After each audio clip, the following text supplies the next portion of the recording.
예, 오늘 읽으신 본문 에레미야 46장 13절로 28절 말씀을 중심으로 해서 시선을 거두면 평안이 찾아옵니다 라는 제목으로 함께 은혜를 나누기를 원합니다. 한번 따라해 볼까요? 시선을 거두면 평안이 찾아옵니다.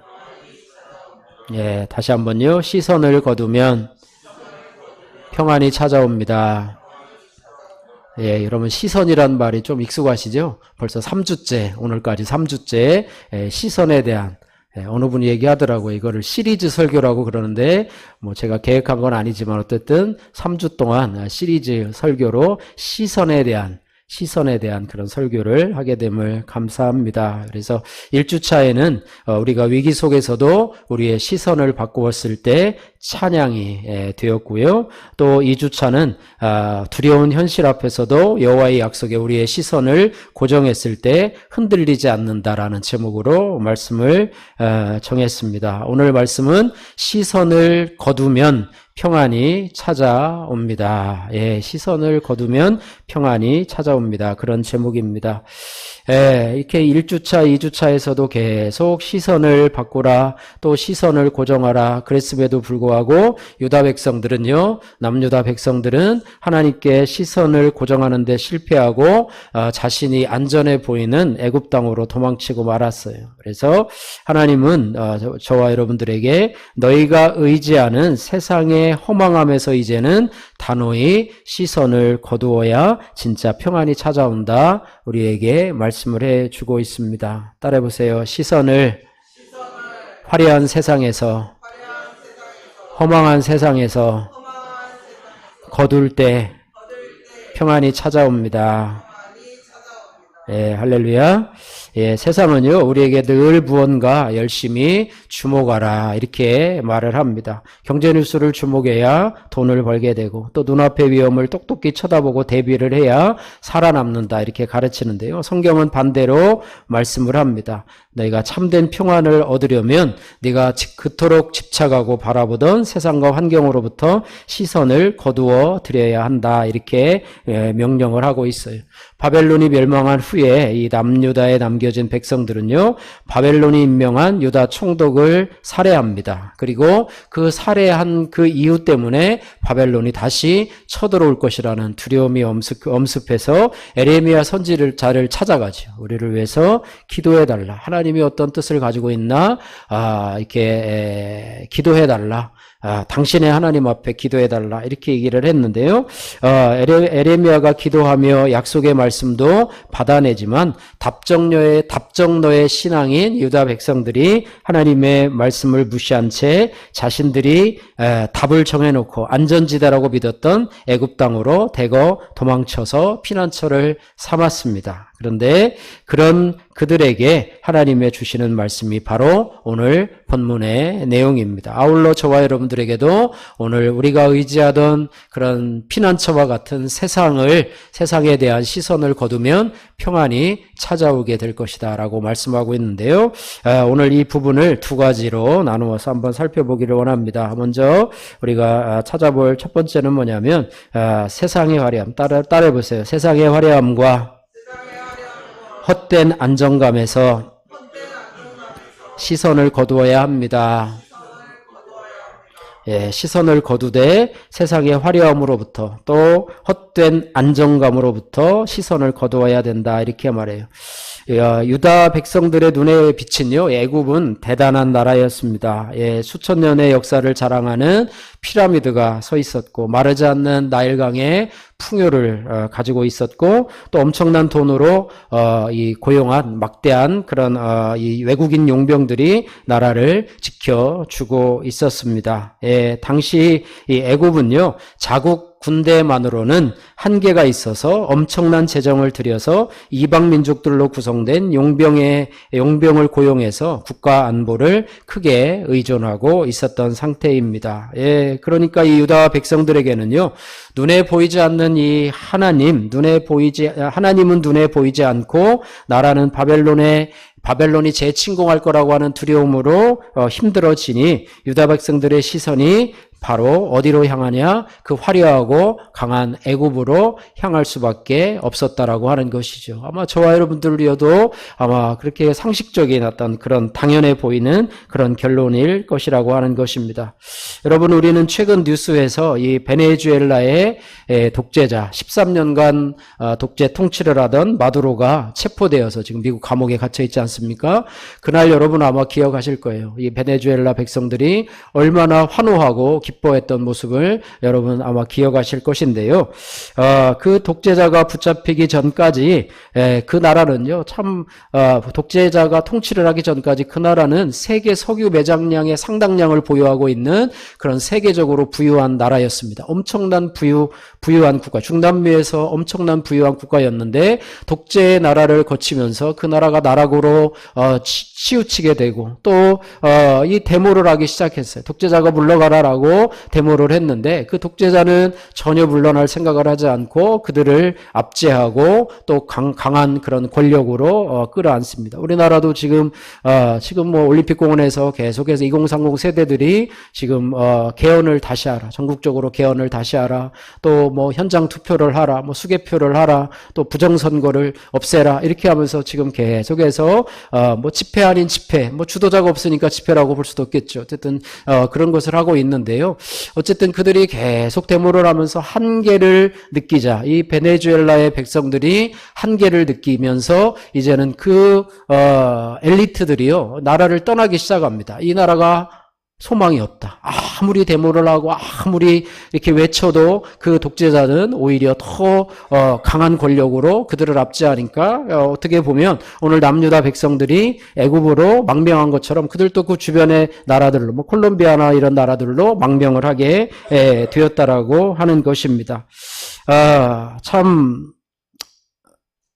우리가 인간의 두려움을 피하기 위해서요, 인간의 두려움을 피하기 위해서 내 상식과 계산으로 찾아간 세상의 피난처, 안전해 보일 것처럼 보이지만은 결코 지켜주지 못한다라고 하는 사실을 우리가 기억해야 될 것입니다. 그래서 오늘 저희들이 읽었던요, 오늘 말씀에 보면 13절에서 26절 말씀은요, 이 그들의 피난처로 간 애굽의 본토까지 누가 침범을 해오냐면 바벨론 군대가 침범을 해와서 철저하게 부수는 장면이 거기에 나와 있습니다. 그래서 우리가 생각해야 될 것은 세상에 눈에 보이는 안전지대는 없다. 그래서 우리는 세상이라고 하는 애굽에서 시선을 거두고 주님이 머물러 하신 자리를 지키는 것이 바로 진짜 평안을 누리는 자가 된다. 이런 말씀을 보고 있습니다.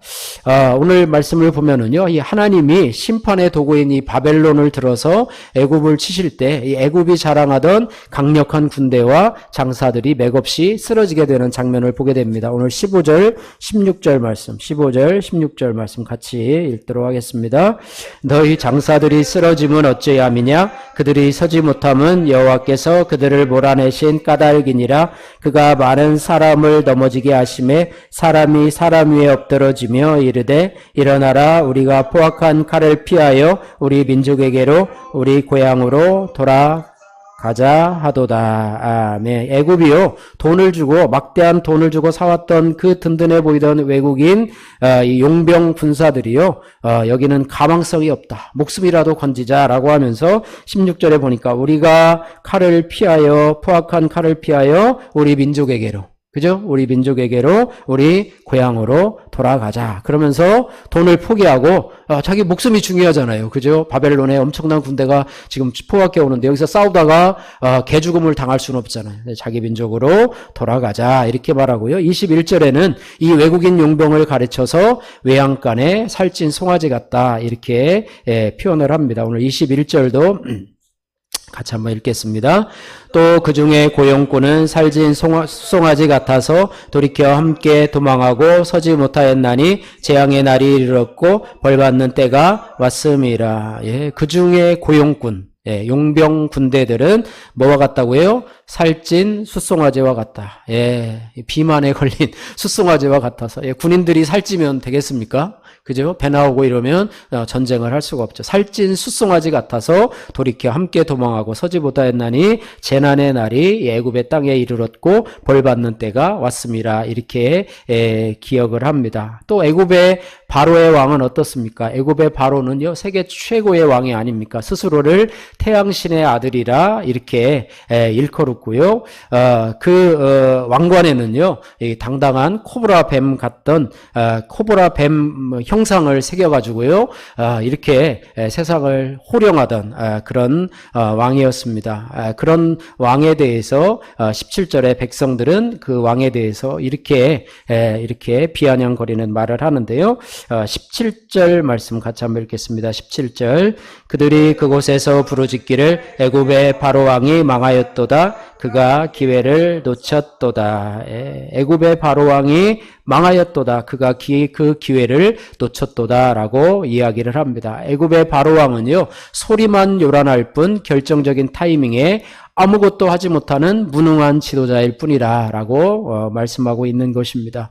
왕관에 새겨진 이 당당한 코브라 뱀 같던 이 애굽 제국이요, 바벨론이라고 하는 벌목꾼이 도끼를 들고 오자 풀숲으로 스르륵 소리를 내며 도망치는 뱀처럼 비참한 신세가 되었다는 것을 오늘 22절에서 보여주고 있습니다. 22절 같이 한번 읽겠습니다. 애굽의 소리가 뱀의 소리 같으리니 이는 그들의 군대가 벌목하는 자 같이 도끼를 가지고 올 것임이라. 아멘. 뱀의 소리는 이 애굽의 바로왕의 왕관에 새겼던 코브라 뱀을 상징하는 것입니다. 벌목하는 자가 오자 뱀이 스르르 도망가는 그런 것을 표현한 그런 부분인데요. 어쨌든 이 화려한 이 애굽, 강대한 이 애굽 제국이 바벨론에 의해서 비참하게 무너지는 모습을 망명한 유다 백성들이 보게 되는데, 왜 하나님은 그들에게 이러한 모습을 보게 하셨을까? 또 남유다 백성들은 그렇게 자신들이 의지했던 이 애굽이 이렇게 비참하게 무너지는 것을 보면서 어떤 생각을 하고 있을까? 뭐 이런 생각을 하게 되는 거죠. 어쨌든 이런 것을 보여주는 이유는요, 우리가 인생의 위기를 만날 때 자꾸만 시선을 빼앗기는 세상의 애굽의 실상이 이러하다는 것을 우리에게 미리 교훈해 주고 계시다라는 것입니다. 오늘날 우리가 눈에 보이는 애굽은요, 크게 세 가지로 한번 생각을 해보는데요. 첫 번째는 이 돈과 인맥이라고 하는 것입니다. 그래서 돈으로 만든 인간의 백그라운드가 바로 세상의 애국과도 같다고 하는 거예요. 성도들에게요, 오늘날의 애국은 돈으로 해결할 수 있는 세상의 모든 안전장치, 돈이면 최고다, 돈이면 모든 문제를 해결할 수 있다라고 하는 그런 문제죠. 그래서 통장에 이 정도 잔고만 있으면 내 미래는 안전하다. 노후 준비를 하려면 최소한도 뭐 이 정도는 있어야 된다. 유튜브를 보면 막 그런 게 있잖아요. 그런 걸 보면서 참 그렇죠. 그리고 든든한 백 하나만 있으면, 인맥 하나만 있으면, 한 명만 꽉 붙잡고 있으면 나는 이 위기를 넘어갈 수 있어 라고 하는 이 돈과 인맥이라고 하는 세상의 애굽이 우리의 시선을 빼앗아 가고 있다라고 하는 것입니다. 그래서 우리가 하나님보다 더 믿고 의지했던 돈, 물질, 또 사람의 백그라운드는 내 인생의 진짜 위기가 찾아왔을 때 나를 배신하고 가장 먼저 도망칠 지푸라기에 불과하다는 것을 오늘 본문에서 저와 여러분들에게 교훈해 주고 있는 것입니다. 두 번째로요, 하나님이 없는 내 상식과 계산이 바로 우리가 바라보는 애굽이다라고 말하고 있는 것입니다. 우리가요, 위기를 만나면 하나님을 의지하기보다는 내 판단과 또 내 결정으로 하는 것이 있어요. 그러니까 이성적으로, 합리적으로 판단해서 내가 어떻게 이 위기를 벗어날까, 내가 어떻게 이 고난을 벗어날까 생각하면서 유다 백성들은 보다 안전해 보이는 애굽으로 도망하자 이렇게 생각을 했을 것입니다. 예, 실상이요. 우리 삶의 위기가 찾아올 때 하나님의 말씀을 붙잡고 정직하게 버티는 것은 미련해 보이지요. 예, 그래서 하나님의 법도를 살짝 어기더라도 당장 이 위기를 모면해 줄 것 같은 세상의 묘수와 융통성이 눈에 들어옵니다. 그럴 때마다 또 주변의 사람들이 이런 걸 만날 때는 이렇게 해야 돼. 또 저렇게 이렇게 이 위기를 만났을 때는 저게 최고야. 이 방법대로 해봐. 라고 하면서 우리의 믿음의 시선을 자꾸 세상의 묘수에 융통성에 자꾸 우리를 빠뜨리게 되는 것입니다. 여러분, 베네수엘라의 엘리트들이요, 독재자를 피해서 이웃나라로 망명했지만 그것이 안전한 피난처가 되었느냐? 아니라고 하는 것입니다. 여러분, 그곳으로 가도요, 돈을 싸갖고 갈 수도 없고, 또 무슨 토지를 싸갖고 갈 수도 없고, 사업을 싸갖고 갈 수도 없고, 이렇게 했어요. 그러니까 그곳에서도 역시 마찬가지로요, 그곳에 가면 대접을 받느냐? 차별이 심하죠. 또 빈곤에 시달리게 되죠. 어쨌든 내 머리와 상식으로 찾아간 세상의 비산군은 결코 피난처가 되지 못한다라고 하는 사실을 우리가 기억해야 할 것입니다. 그리고 세 번째요, 세상의 권력이라고 하는 이 세상의 애굽이죠. 세상의 권력을 의지하는 사람들이죠. 우리나라도 그런 말 많이 하잖아요. 줄을 잘 서야 된다. 줄을 잘 서야 된다. 요즘 정치인들이 줄을 서려고 지금 난리가 아닙니다. 그죠? 이제 당대표 선거를 앞두고 나서 또 민주당도 또 국민의힘도 줄을 잘 서기 위해서 지금 이렇게 하고 있는 그런 모습들이 보이고 있는데요. 정치인들이 줄을 잘 서야 승승장구하고 또 국회의원 선거에서 총선에서 이제 국회의원 공천을 받아야 또 그 앞날이 창창하기 때문에 권력의 줄을 서려고 하는 그런 모습들이 있다라고 하는 것입니다. 우리도 마찬가지예요. 어쨌든 세상의 거대한 그런 트렌드, 또 세상의 성공 기준, 남들이 부러워하는 화려한 그런 자리와 같은 그런 것들을 우리가 가지지 못하면 내 인생이 당장 망할 것 같은 우리를 두렵게 한다고 하는 것입니다. 그래서 17절 아까 읽었던 말씀처럼요, 그 대단해 보이던 바로왕을 향해서 사람들은 뭐라고 그럽니까? 소리만 요란할 뿐 결정적인 타이밍을 놓쳐버린 무능한 자이다. 말로는 천하를 얻을 것처럼 얘기하지만 결정적인 타이밍을 놓쳐버린 그런 사람이다라고 조롱하는 그런 모습이라고 하는 것입니다. 세상의 권력은요, 짧습니다. 세상의 권력은 짧아요. 하나님만이 영원하시고 하나님이 다스리는 나라만이 영원하다는 것을 기억하시고, 또 하나님의 약속의 말씀만이 영원함을 여러분 기억하시기를 주님의 이름으로 축복합니다. 그래서 여러분, 우리가 시선을 떼지 못하는 세상은요, 위기의 날에 나를 배신하고 가장 먼저 도망칠 외양간의 살찐 송아지와 같은, 숫송아지와 같은 그런 모습으로 가게 될 것이다, 이렇게 말해요. 그래서 우리가 가진 세상의 속성들, 애굽에 가진 세상의 속성들은 인간의 눈에는 완벽하고 화려한 요새 같지만은 정작 위기의 날에는 방패막이가 되지 못하는 가짜 안전지대라고 하는 것입니다. 여러분, 사진에 보시면은요, 프랑스가 자랑했던 철벽 방어선의 이야기가 있는데요, 마지노선이라고 하는 그런 이야기입니다. 저기 이제 마지노선이 이렇게 그려지고 있는데요, 이 마지노선은요, 제1차 세계대전이 끝난 후에 프랑스가 다시는 독일의 침공을 받지 않겠다고 대공사를 시작을 했습니다. 프랑스의 국방장관인 앙드레 마지노라고 하는 그 사람의 주도하에 독일과의 국경지대의 약 400km에 해당하는 인류 역사상 가장 강력한 지하 요새 방어선을 구축한 것인데요, 이것을 우리는 그것을 제안한 국방장관의 이름 마지노를 이렇게 이름을 따서 마지노선이라 이렇게 부르게 됐다고 그래요.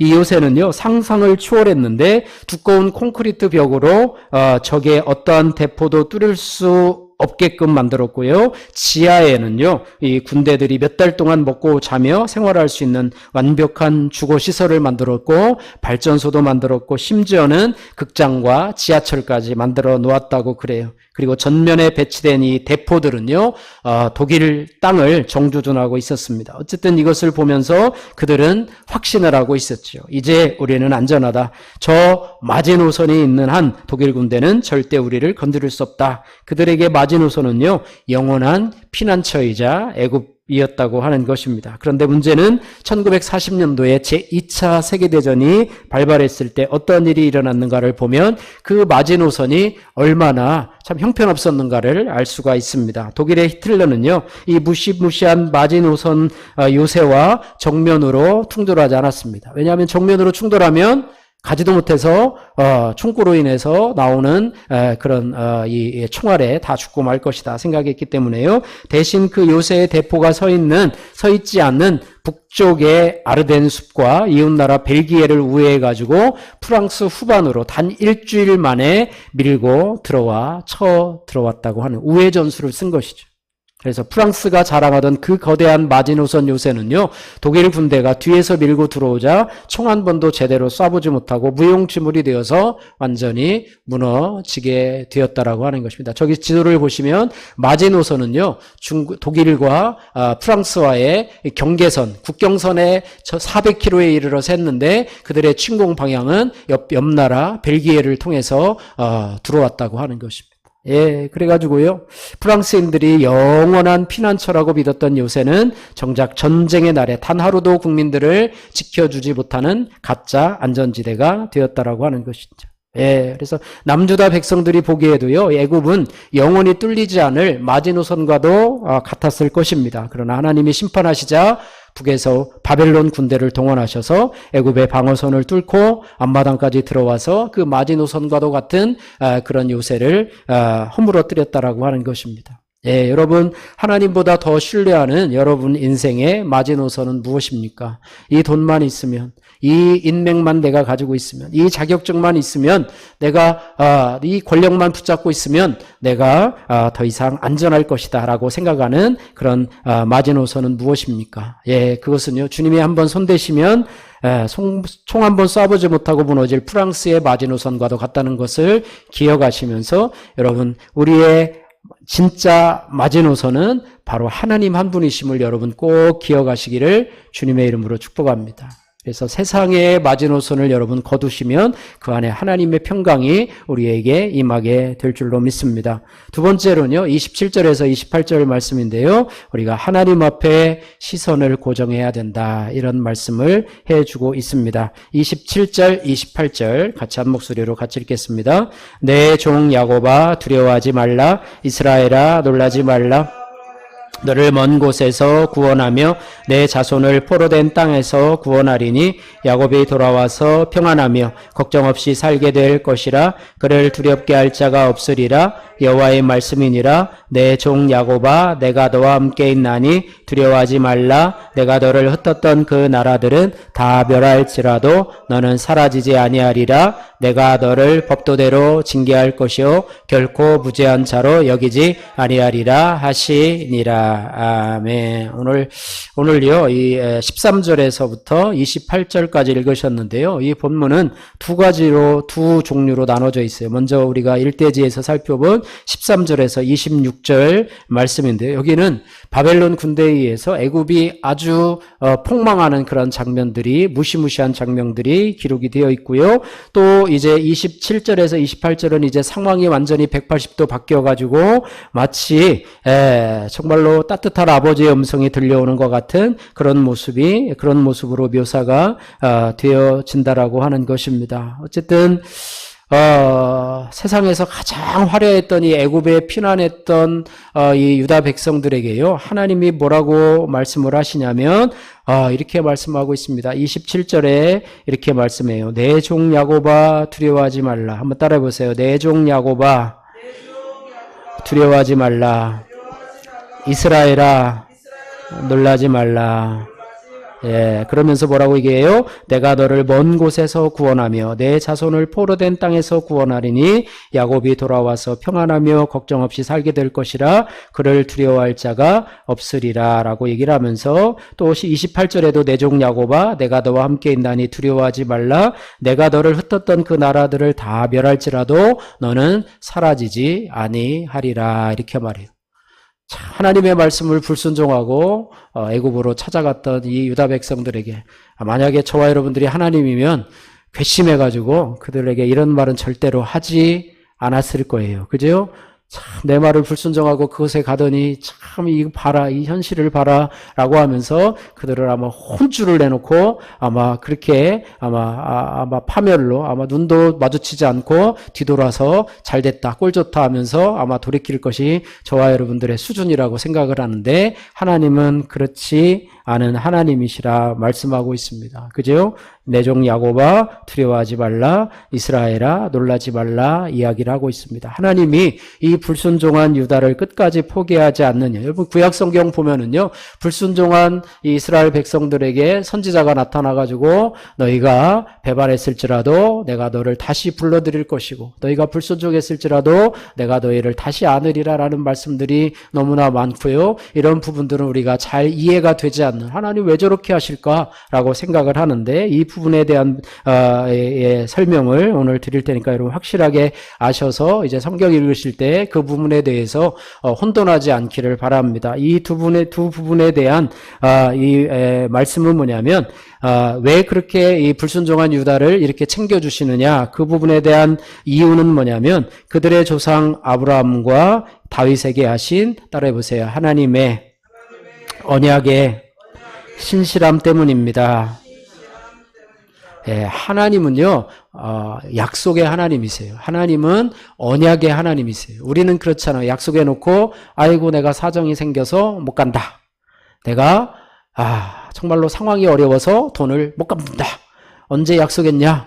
모르겠다. 잘 모르겠다. 까먹었다. 뭐 이렇게 하면서 하지만 하나님은 약속하신 바는 반드시 지키시는 하나님이시다. 그죠? 성경책이 뭡니까? 하나님의 약속이잖아요. 약속의 말씀이죠. 그죠?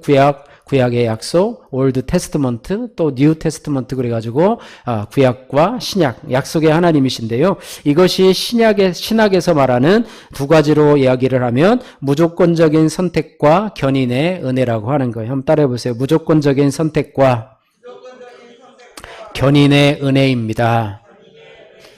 무슨 말인지 잘 와닿지 않지만은요, 무조건적인 선택, 하나님이 우리를 선택하셨을 때는 조건적으로 우리를 선택하시는 것이 아니라 어떻게 선택하신다고요? 무조건적으로 우리를 선택하신다. 우리가 뭔가 하나님 앞에 예쁜 짓을 해가지고 하나님 앞에 뭔가 뇌물을 바쳐가지고 우리를 택해서 하나님의 자녀로 불러주신 것이 아니고요, 허물투성임에도 불구하고 조건 없이 나를 선택해서 사랑하기로 결정하신 은혜가 바로 무조건적인 은혜다, 이렇게 말해요. 그래서 우리가 반드시 기억해야 될 것은요, 하나님이 나를 선택하신 것, 하나님이 나를 당신의 자녀로 선택하신 것에는 아무런 뭐가 없다? 조건이 없다. 세상은 조건이 있잖아요. 그러나 하나님이 우리를 선택하신 것에는 아무런 조건이 없다. 내가 남보다 착해서도 아니고, 내가 믿음이 남보다 좋아서도 아니고, 내가 대단한 능력과 재물이 있어서도 아니다라고 말씀하고 있습니다. 만약 우리를 하나님이 내가 착하고 또 믿음이 완벽해서 선택을 받는다고 한다면 오늘 본문에서요, 하나님의 말씀을 어기고 애굽으로 도망쳐간 버린 이 유다 백성들은요, 어땠어야 됩니까? 즉시 버림을 받았어야 돼. 조건이 형성이 안 되니까 나는 너희를 이제 하나님의 백성으로 취급하지 않겠다. 이제 네가 갈 길로 가라. 이렇게 하면서 그들을 버리셔야 했는데 하나님은 그렇게 하지 않으신다라고 하는 것입니다. 그래서 무조건적인 선택이라고 하는 것은 우리가 아직 죄인 되었을 때에 우리의 어떠함과 상관없이 하나님 편에서 나는 너를 나의 자녀로 삼기로 결정을 했다. 이 결정이 그렇게 일방적으로 도장을 찍어주신 전적인 주권적인 사랑이 바로 하나님의 무조건적인 선택이다. 할렐루야.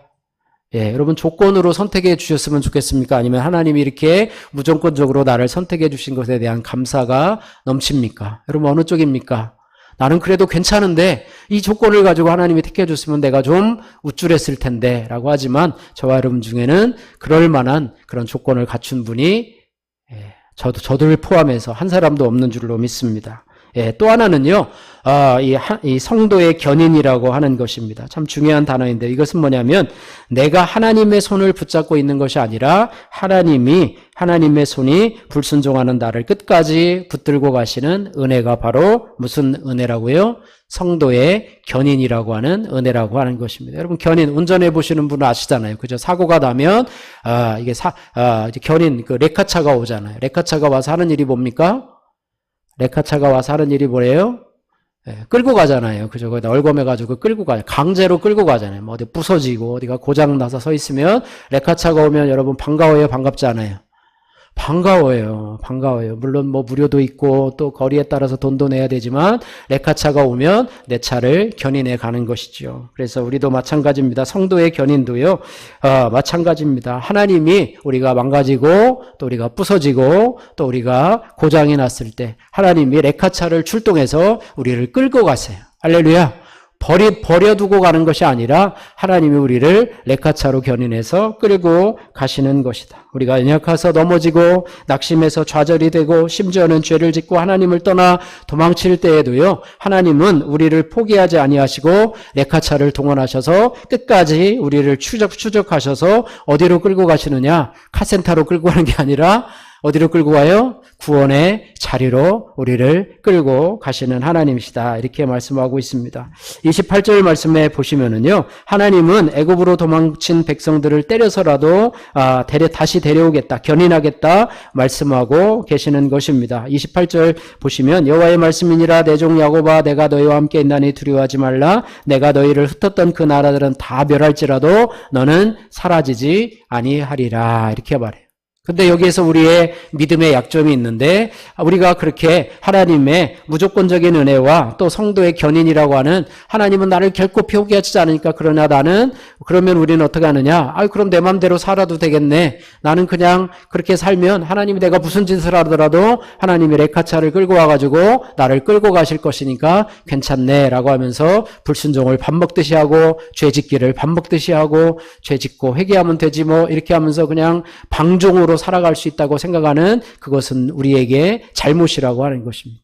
예, 그래서 우리가 반드시 기억해야 될 사실은요, 하나님은 우리를 무조건적으로 사랑하시고 또 견인하시는 하나님이시지만은 우리가 죄에 대한 대가는 지불하게 하시는 하나님이시다. 이걸 여러분 반드시 기억해야 돼요. 우리는 그렇게 해놓고서도요, 고난이 다가왔을 때 또 하나님 앞에 왜 나를 이렇게 말이야 힘들게 하고 어렵게 하느냐 원망하고 불평하고 탄식하고 있는데요. 요즘 여러분 큐티 묵상하시면서 다윗의 어떤 밧세바와 가늠한 이 다윗의 죄에 대해서 나단이 찾아와서 회개하고 돌이키긴 하지만요. 하나님은 그 부분에 대해서 다윗에게 대가를 요구하고 계십니다. 여러분 압살롬이 요즘에 계속해서 압살롬이 다윗의 마음을 건드리고 있잖아요. 오늘 본문 말씀해 보니까 이 압살롬이 헤브론으로 경건 제사를 드리러 간다라고 하지만 그곳에서 뭐를 하려고 하려면 배신을 꾀하려고 반역을 꾀하려고 그곳에 가지 않습니까? 그래서 압살롬이 그곳에서 왕으로 다시 세움을 받고 또 이 다윗의 성으로 진격을 해서 다윗이 피난을 가잖아요. 그리고 이 압살롬이 이 다윗의 후처들과 동침하는 그런 일도 벌어지게 되고 이렇게 하면서 하나님께서는요 이 죄에 대해서 그 대가를 물으시는 하나님이시라고 하는 거예요. 오늘 유다 백성들에게도요 하나님의 말씀을 불순종하고 애굽으로 피난 간 그것에 대해서도 결단코 넘어가지 않겠다. 결단코 대가를 지불하게 만들겠다라고 하는 그런 부분에 대해서 오늘 28절 하반절 말씀에 분명하게 말씀하고 있습니다. 내가 너를 거기서부터 같이 한번 읽겠습니다. 내가 너를 법도대로 징계할 것이요 결코 무죄한 자로 여기지 아니하리라 하시니라. 아멘. 이 구절이 없었으면 좋겠죠. 그냥 그 위에서 끝났으면 좋겠는데 내가 너를 법도대로 징계할 것이요 결코 무죄한 자로 여기지 아니하리라. 하나님 이 구절만 좀 빼주시면 안 돼요. 우리는 생각을 하지만 하나님 우리에게요. 이 구절이 너무너무 귀하고 오히려 소중한 구절이라고 하는 거예요. 이 구절이 없었으면 우리는 온전한 하나님의 자녀로 성장할 수 없다라고 하는 것입니다. 여기서 우리가 생각해야 될 것이 뭐냐면 징계와 형벌이라고 하는 단어를 우리가 정리를 해야 합니다. 형벌이라고 하는 단어는요. 퍼니시먼트라고 하는 단어인데요. 하나님을 모르는 자들에게 하나님은 형벌을 주십니다. 이것은요. 하나님을 모르는 애굽과 바벨론에 받는 심판, 결국은 믿지 않는 자들이 받는 사형 선고를 형벌이라고 이야기를 하는데요. 이 징계라고 하는 단어는요. 성경에도 여러 번 쓰이는데 하나님의 자녀인 유다가 받는 심판은 하나님이 그들을 죽이기 위해서가 아니고 파멸하기 위해서가 아니고 다시 한번 따라해보세요. 거룩하게 고쳐 쓰시기 위한 하나님 아버지의 사랑의 매입니다. 할렐루야. 예, 그것이 바로 징계라고 하는 것입니다. 그래서 오늘 28절 말씀에도 내가 너를 법도대로 뭐 할 것이요? 징계할 것이요. 예, 디시플린이라고 하는 그런, 여기서 이제 제자라고 하는 단어가 나왔는데요. 디시플린이라고 하는 단어인데요. 징계라고 하는 단어예요. 그래서 히브리서에도 보면 징계는 모든 사람에게 있는 것이거늘 너에게 징계가 없으면 아들이 아니고 버려진 자, 사생자이니라 이렇게 말씀하고 있습니다. 예, 그래서 형벌과 징계를 우리가 기억을 해야 되는데 우리가 오해하고 있는 부분이 뭐냐면 우리가 바로 이런 고난을 만났을 때 내가 하나님께 벌을 받아서 망하는 것이 아닌가, 내가 이러다가 저주받아서 구원받지 못하는 것은 아닌가, 이러다가 내가 지옥 가는 것은 아닌가 라고 생각하는 두려움들을 이 마귀가 우리에게 준다라고 하는 것입니다. 그러나 하나님의 택함을 받은 자녀들에게는요, 이 징벌이 고난으로 징벌로 주는 이 고난이 연단이 우리를 망하게 하려는 것이 아니라 우리를 다시 한번 하나님의 거룩한 자녀로 다시 한번 회복시키시는 그런 모습이라고 하는 것입니다. 그죠? 레카가 끌고 가서 폐차장에 아주 버려지는 차도 있지만 카센터에 가서 다시 이 고장난 부분들을 또 파괴된 부분들을 다시 고쳐서 쓰시는 경우도 있는데 우리가 그런 경우라고 하는 것입니다. 우리를 다시 한번 새롭게 하시는 하나님의 은혜가 바로 징계라고 하는 사실을 우리가 기억해야 할 것입니다. 그래서 불신자의 형벌은 하나님 형벌의 최종 결과는 하나님으로부터 영원히 쫓겨나서 끌어지는 영원한 저주와 지옥의 형벌이라고 한다면 하나님의 징계는 뭐냐면 오히려 하나님과 더 가까워지고 깊은 평안의 열매를 맺는 것이다 라고 말씀하고 있습니다. 그래서 우리가 징계의 결과는요, 매를 맞고 눈물을 흘리며 아버지를 원망하는 것이 아니라 결국 아버지의 품 안에 안겨서 아버지 내가 잘못했습니다 라고 품으로 파고들게 만드는 것이다 이렇게 말해요. 그리고 매를 때리시는 그 아픈 순간에도 아버지는 부모의 마음을 가지고서 함께 아파하며 함께 고통하며, 여러분 자녀들을 혼냈을 때 여러분 생각나시죠?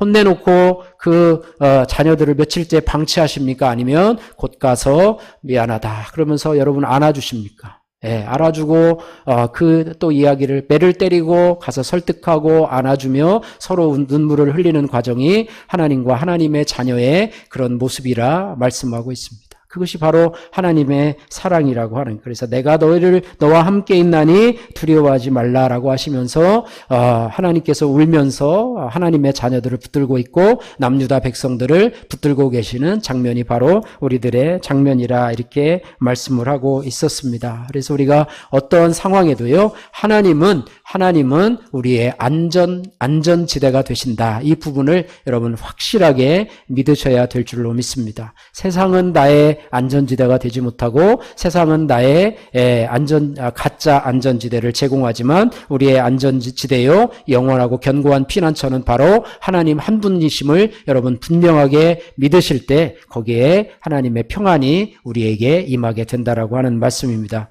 성경 몇 구절을 알려드리고 말씀을 정리하고자 합니다. 하나님은 안전지대이신데 잠언 18장 10절에서 11절 말씀은 여호와의 이름은 견고한 망대라 의인은 그리로 달려가서 안전함을 얻느니라 부자의 재물은 그의 견고한 성이라 그가 높은 성벽같이 여기느니라 라고 이야기를 합니다. 세상 사람들이 생각하는 안전지대와 성도의 안전지대를 대조하는 것인데요, 세상 사람들은 돈을, 재물을, 내 인생을 지켜줄 견고한 성벽이자 안전지대로 여기죠. 그러나 인간의 착각일 뿐입니다. 성도의 진짜 안전지대는 오직 여호와의 이름이라고 하는 망대라고 하는 것입니다. 그리고 그리로 달려가는 자만이 무너지지 않는 진짜 안전함을 얻게 된다라는 것이고요. 시편 91편 1절에서 2절 말씀 보시면 지존자의 은밀한 곳에 거주하며 전능자의 그늘 아래 사는 자여 나는 여호와를 향하여 말하기를 그는 나의 피난처시요 나의 요새시요 나의 의뢰하는 하나님이라 하리니 이렇게 말해요. 그러니까 세상에 폭풍이 몰아칠 때 가장 안전한 곳이 뭐냐? 전능하신 하나님의 날개 그늘 아래다. 다시 말하면 지존자의 은밀한 곳이다. 이렇게 말하고 있습니다. 예, 그래서 그것이 진정한 안전지대고요. 그 다음에 신명기 33장 12절 말씀에 베냐민에 대하여는 이르렀으되 여호와의 사랑을 입은 자는 그 곁에 안전히 살리로다. 여호와께서 그를 날이 맞도록 보호하시고 그를 자기 어깨 사이에 있게 하시리로다. 이렇게 말하고 있습니다. 예, 그래서 하나님이 우리를 보호하시는 안전지대는요, 멀리 떨어져 있는 그런 구역이 아니고요. 하나님의 어깨 사이. 여러분 어깨 사이가 어디입니까? 어깨와 어깨 사이가 어디죠? 가슴이죠, 가슴. 어깨와 어깨 사이 여기잖아요, 여기. 그래서 하나님이 우리를 보호하시는 어깨 사이에서 우리를 보호하시는 하나님이시다. 그래서 하나님의 품 속에서, 그래서 주님의 사랑을 입은 자는 날이 저물 때까지 주님의 품 속에서 가장 안전하게 거하게 된다. 그러면 당연하게 평안은 찾아오는 것이죠. 주님의 품속에 있을 때 우리는 평안함을 느끼게 하는 것이죠. 그래서 징계의 중심에 있는 하나님이 유다에게 주시는 가장 큰 위로는 오늘 28절 말씀처럼 여호와의 말씀이지라. 내 종 야곱아 내가 너와 함께 있나니 두려워하지 말라라고 하는 말씀입니다. 예, 그래서 정말로 이번 한 주간 또 우리의 나머지 삶의 모습을 바라보면서 세상의 가짜 안전지대, 세상의 그런 가짜 마지노선에서 여러분 시선을 좀 거두시기를 바랍니다. 그리고 영원히 무너지지 않는 유일한 피난처이신 하나님의 그늘 아래로 달려가시기를 바랍니다. 말씀을 마치겠습니다. 예, 여러분 오늘 말씀을 들으면서 우리가 생각을 해봅니다. 목사님 말씀은 참 은혜스럽지만 현실 앞에, 내가 눈앞에 있는 돈의 문제, 건강의 문제, 자녀 걱정이라는 파도가 밀려올 때 거기서 시선을 거두는 게 참으로 말처럼 쉽지 않습니다. 맞습니다. 참 힘든 일이죠. 내일 당장 갚아야 할 돈이 지금 내 앞에 있고 몸이 아파 숨이 넘어가게 하고 자녀의 문제로 너무 힘이 드는데 우리가 그 자꾸 문제만 바라보는 것이 우리 인간의 모습이라고 하는데 우리는 여기서 우리의 시선을 거두는 중요한 원리를 발견하게 되는데요. 사람은, 따라해보세요. 사람은 내 힘으로 시선을 억지로 떼어낼 수 없습니다. 내 힘으로는 억지로 그 시선을 떼어낼 수가 없습니다. 그래서 어떻게 확실한 방법은 뭐냐? 시선을 거두는 확실한 방법은 뭐냐? 더 크고 확실한 대상을 바라볼 때 내가 지금 바라보고 있는 문제, 세상을 향한 시선에서 떼어낼 수 있다라고 하는 것입니다. 그래서 더 크고 확실한 대상을 바라봄으로써 자연스럽게 이전의 대상에서 시선을 거둘 수 있다. 이렇게 말해요. 여러분 중독의 원리도 그렇잖아요. 중독을 끊기가 너무 어렵잖아요. 근데 중독을 끊을 수 있는 방법은 더 재미있는 것을 보여주면, 더 재미있는 것을 추구하면 그 이전의 중독은 끊어지게 된다. 이렇게 말하는데 우리의 시선도 내가 지금 바라보고 있는 시선을 거둘 수 있는 방법은 그것보다 더 크고 확실한 대상을 바라보면 그 이전의 시선에서 거둘 수 있게 된다라고 하는 것입니다. 여러분 작은 100원짜리 동전 하나를 100원짜리 동전 하나를 뭐 이거라고 하죠. 이거를 하나를 이렇게 여러분 이거 뭐 편지 이거를 헌금 봉투인데요. 이거를 눈앞에다가 이렇게 가리면 보여요, 안 보여요? 보이지 않잖아요. 뭐 10원짜리 동전도 마찬가지. 동전 하나 이렇게 눈앞에 가리면 보이지 않는 그런 것처럼 뭐 예배당도 가리고 또 하늘도 통째로 가려버리게 되고요. 동전이 대단히 커서가 아니라 작은데 내 눈이 동전에 너무 가까이 붙어있기 때문에 그렇다라고 하는 것입니다. 우리 염려도 마찬가지예요. 우리가 물질의 문제, 건강의 문제, 또 자녀의 문제들은 크신 하나님에 비하면 작은 동전 조각에 불과한데 밤낮으로 우리가 눈앞에 그것을 두고 이렇게 쳐다보니까 온 우주보다 크신 하나님이 보이지 않는 거예요. 그래서 이 동전에서 눈을 떼는 방법은 단 하나죠. 눈을 높이 들어서 동전 너머에 있는 광활한 하늘을 바라보는 것입니다. 그래서 하늘을 보면, 따라해보세요. 하늘을 보면 동전은 아주 작아 보입니다.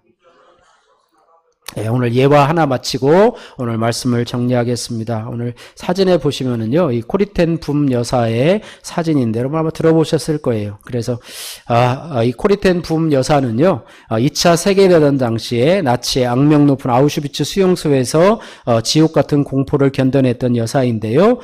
수용소라고 하는 인생 최악의 바벨론 한 복판에서 시선을 거두는 구체적인 영적 루틴을 우리에게 가르쳐 주고 있습니다. 그녀는 매질과 죽음의 소리라는 환경이라고 하는 시선을 거두기 위해서 세 가지를 실천했다고 그래요.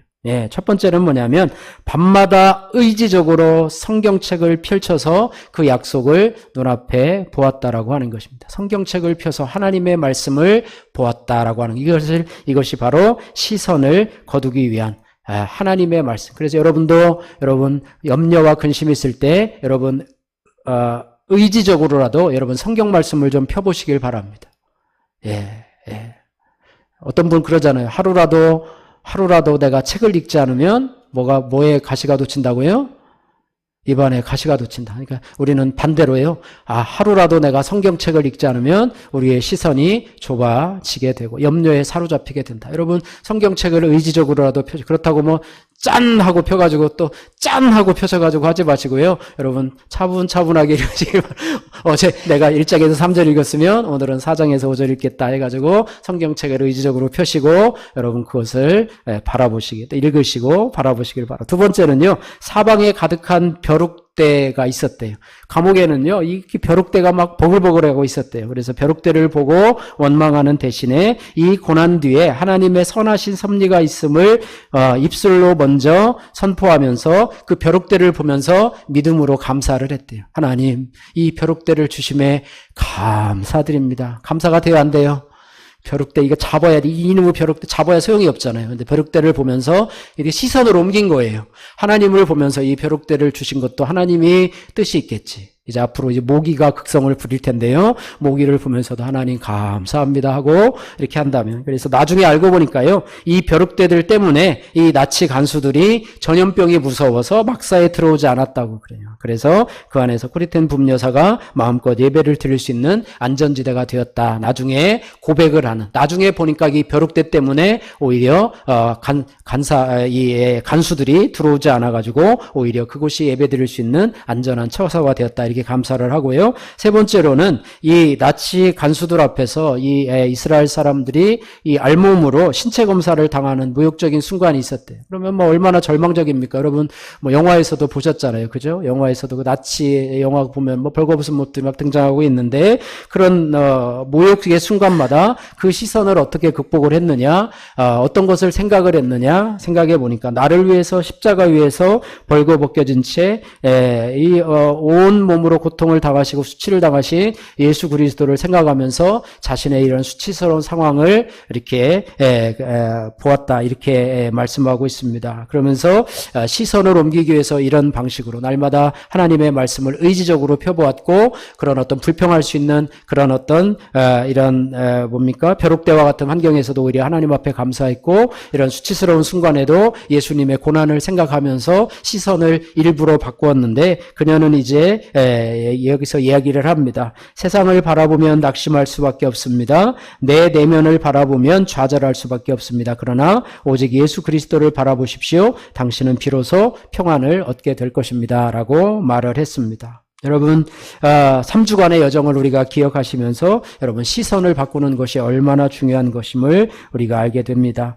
위기의 상황 속에서 시선을 바꾸었을 때 절망이 찬양으로 바뀌지 않았습니까? 또 여호와께 시선을 고정했을 때 거친 상황 속에서도 흔들리지 않았고요. 이제 마지막 결단이죠. 우리를 유혹하고 위협하는 세상의 헛된 우상들과 나를 삼키려는 두려운 바람으로부터 과감히 시선을 거두어 드리시기를 바랍니다. 그래서 오늘 밤에 그럴 때 우리에게 평안이 임하게 된다라고 말씀하고 있습니다. 그래서 우리가 환경보다 또 문제보다 크신 하나님을 바라보면서 여러분 나가시는 저와 여러분들 되시기를 주님의 이름으로 축복합니다.